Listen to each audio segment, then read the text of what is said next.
I have to do this because this is not I'm speaking. This is the people who want to tell the world what they want to do. North Korea is an unimaginable country. There is only one channel on TV.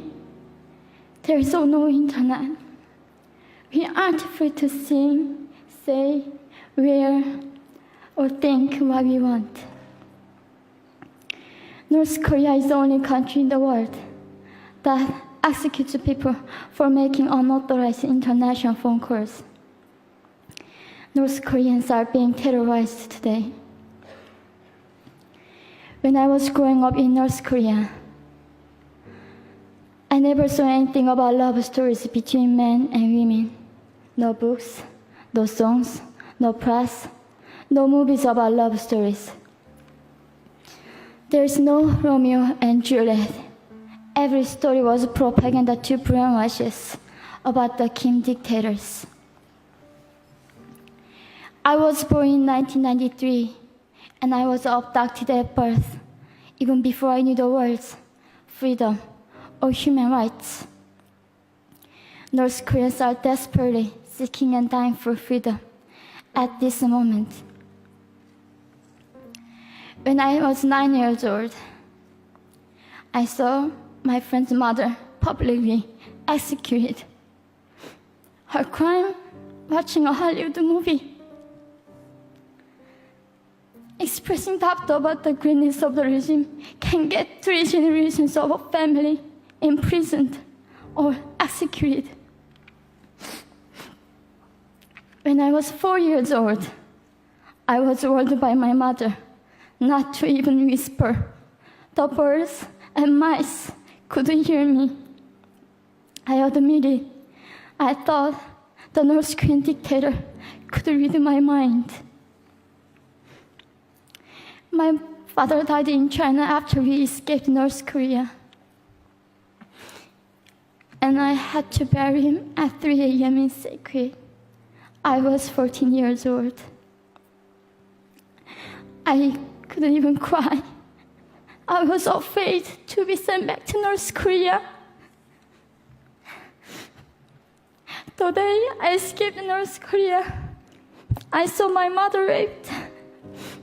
The rapist was a Chinese broker. He targeted me. I was 13 years old. There is a saying in North Korea, women are weak, but mothers are strong. My mother allowed herself to be raped in order to protect me. North Korean refugees, about 300,000, are vulnerable in China. 70% of North Korean and teenage girls are being victimized, sometimes sold for as little as $200. We walked across the Gobi Desert, following a compass. When they stopped working, we followed the stars to freedom. I felt only the stars were with us. Mongolia was our freedom moment. Death or dignity. Armed with knives, we were prepared to kill ourselves if we were going to be sent back to North Korea. We wanted to live as humans.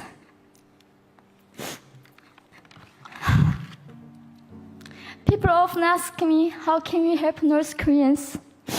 There are many ways, but I would like to mention 3 for now. 1, educate yourself so you can raise awareness about human crisis in North Korea. 2, help and support North Korean refugees who are trying to escape to freedom. 3, petition China's stop repatriation. We have to shed a light on the darkest place in the world. It isn't just North Korean human rights. It's our rights that North Korean dictators have violated for 7 decades. We need governments all around the world to put more pressure on China to stop repatriation. In particular, Chinese delegates of One Young World can play a part by speaking up.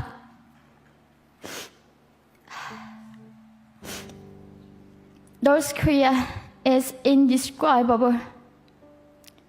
No humans deserve to be oppressed just because of their birthplace.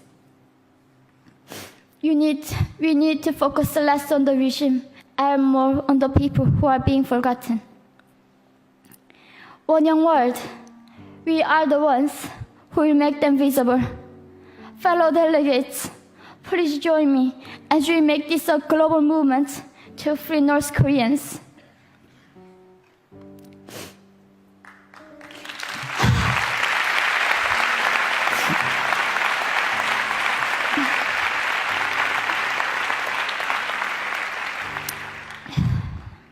When I was crossing the Gobi Desert, scared of dying, I thought nobody in this world cared.